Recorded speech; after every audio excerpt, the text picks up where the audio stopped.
Well, multiple layers of safety systems are supposed to prevent nuclear accidents, especially meltdowns.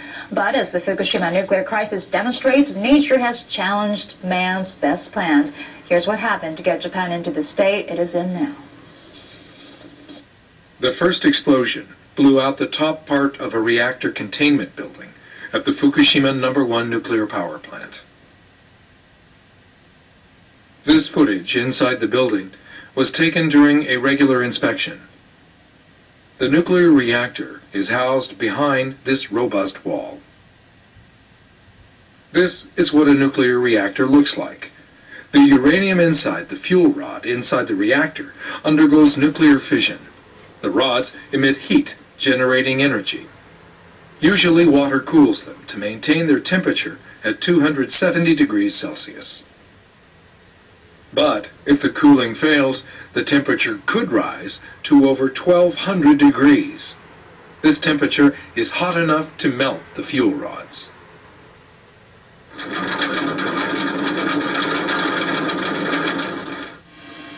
When the earthquake hit, the first safety system to prevent a meltdown was activated. Control rods rose into the reactor to stop the nuclear fission. As planned, the reactor stopped operating. But the fuel rods were still hot. Water should have been circulated to cool them down.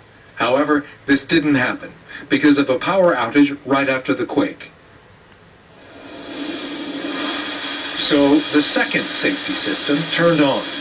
The emergency diesel power generator began spraying the rods with coolant. But an hour later, something unexpected happened. Without warning, the emergency generator stopped. Around this time, the tsunami, possibly as high as 10 meters, hit the power plant. Experts think this is what caused the generator to fail. Now, the third safety system started operating. It converts steam traveling through the pipes into water. It cools the rods. But the water level went down, and the temperature continued to rise. All three safety measures had failed. Professor Akira Omoto of the Japan Atomic Energy Commission was involved in construction of the Fukushima plants. He thinks the cooling water somehow leaked from the reactor. The reactor's coolants must have leaked somewhere in the building. We thought we had taken adequate precautions for a tsunami, but what happened was beyond our expectations. To forcibly cool the reactor, seawater had to be pumped into it and the containment vessel. Similar failures and a huge explosion also hit another reactor at the plant on Monday. Once again, nature has challenged man's best efforts.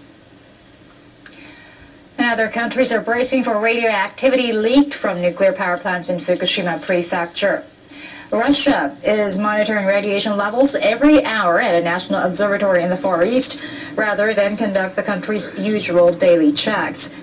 Officials at the observatory in Vladivostok told NHK that their data show no irregularities and that no leaked radiation seems to have reached the region.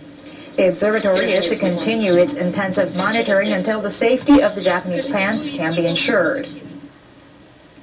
A French team of 12 experts trained to deal with nuclear accidents is to arrive in Japan on Monday evening.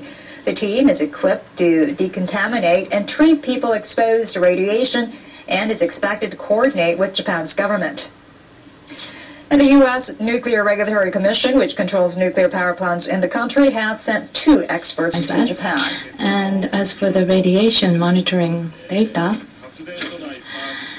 in the service hall of the power plant as of 11:37, 50 microsievert per hour of radiation was observed, and around the entrance of the power plant at 11:44, 20 microsievert per hour of radiation was detected.